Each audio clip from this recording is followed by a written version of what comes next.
Pengumuman hasil seleksi CSN atau CPNS tahun ini resmi diundur. Kenapa diundur? Dan kenapa keputusan ini menuai pro dan kontra?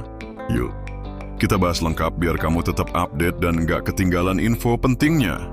Awalnya pengumuman hasil seleksi CSN 2024 dijadwalkan di akhir Februari. Tapi BKN atau Badan Kepegawaian Negara mengumumkan bahwa jadwal itu diundur ke bulan Maret 2026. Alasan utamanya, ada beberapa instansi yang belum menyelesaikan proses validasi hasil seleksi.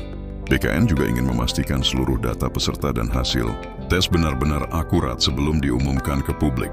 Menurut BKN, penundaan ini sebenarnya demi memastikan tidak ada kesalahan teknis dalam pengolahan hasil, mencegah potensi komplain atau sengketa akibat kesalahan teknis.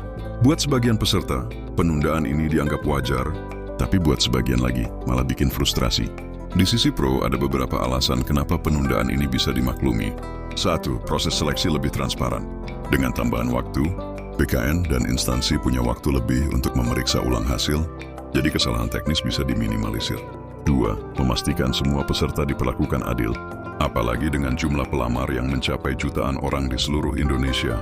3. Mengurangi potensi revisi hasil di kemudian hari, seperti yang pernah terjadi di beberapa seleksi sebelumnya, karena ada data yang terlewat. Tapi di sisi lain, nggak sedikit peserta yang kecewa dan kesal karena 1. Meningkatkan kecemasan dan ketidakpastian. Banyak yang udah menyiapkan diri buat pengumuman Februari, tapi harus nunggu lebih lama tanpa kejelasan pasti. 2. Bagi peserta yang udah punya pekerjaan jadi dilema. Harus menunda keputusan resign atau melamar kerja lain karena nggak tahu apakah lolos CSN atau enggak. 3. Bagi yang udah gagal di tahap sebelumnya, jadi makin lama buat move on dan lanjut ke rencana hidup berikutnya. 4. Kurangnya komunikasi yang jelas dan konsisten dari instansi dan BKN bikin peserta makin bingung. Kalau kita lihat di media sosial, khususnya TikTok dan X, Twitter, banyak banget peserta yang curhat soal penundaan ini. Ada yang bilang udah capek berharap, ada yang curiga ini strategi pemerintah untuk menunda rekrutmen, bahkan ada yang udah pasrah dan lanjut cari kerjaan lain. Tapi di sisi lain ada juga yang mencoba berpikir positif, menganggap ini sebagai waktu tambahan buat memperbaiki berkas atau mempersiapkan diri kalau nanti lanjut ke tahap pemberkasan. Jadi, diundurnya pengumuman CSN 2024 memang menuai pro dan kontra. Tapi apapun pendapat kamu, yang jelas transparansi dan profesionalisme dalam seleksi CSN ini tetap harus dijaga.